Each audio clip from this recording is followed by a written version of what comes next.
देखो, दूसरा ऑब्जेक्ट था मानव और पर्यावरण के बीच में अंतर संबंध। अंतर संबंध स्थापित कौन करता है? मानव भूगोल करता है।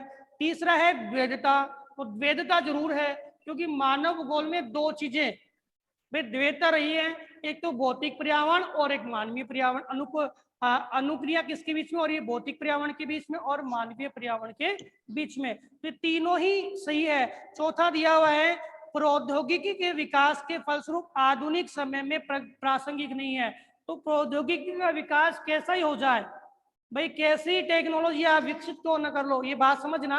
हम वर्तमान स्थिति में कितनी टेक्नोलॉजी हमने विकसित की है, फिर भी क्या हमने पर्यावरण को छोड़ाया गया? क्या पर्यावरण ने हमें छोड़ दिया गया? ये दोनों अन्योन्य क्रिया निर्धारित किए हुए हैं और दोनों अभिन्न है।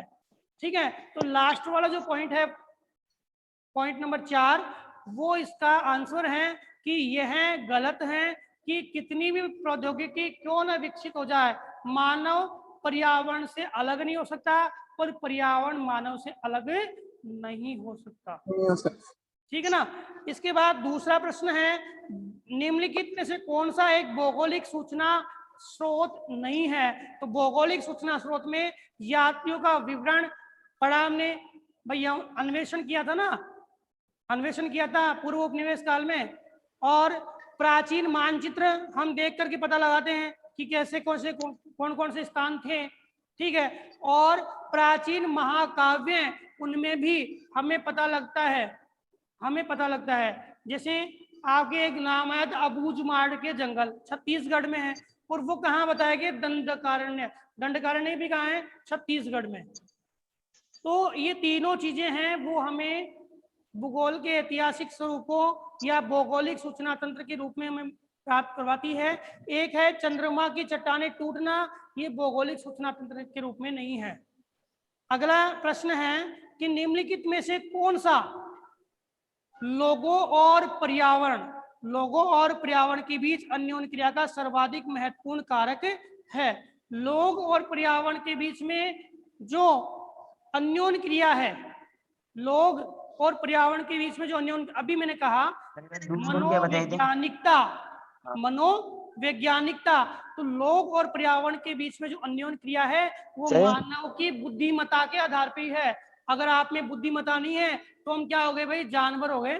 और जानवर को पता नहीं है कि पर्यावरण क्या है और क्या है। सर एक बार दूसरे का बताना। कौन सा वाला? सर दूसरा है बेटा, गया आएगा इसमें चंद्रमा से चट्टानों की पदार्थों के नमूने। ये आपका भौगोलिक सूचना तंत्र का भाग नहीं है।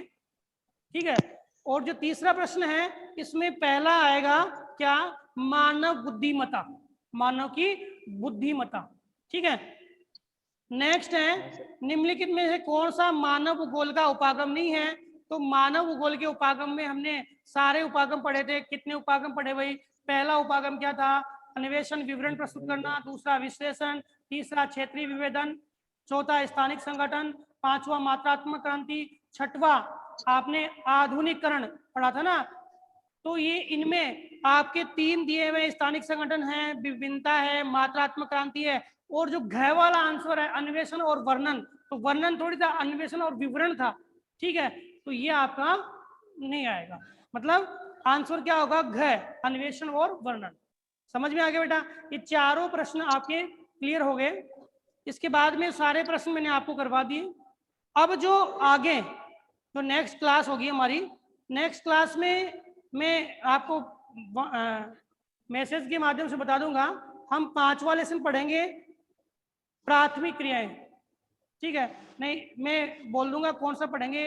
हो सकता है कि मानवीय विकास है, एक ही लेसन 1 यूनिट है। सर नोट्स तो नहीं भेजे आप? हाँ, नोट्स बेटा आज भेज दूंगा। आज आपके पास नोट्स हो जाएंगे। ठीक है सर, पहले ही नोट्स।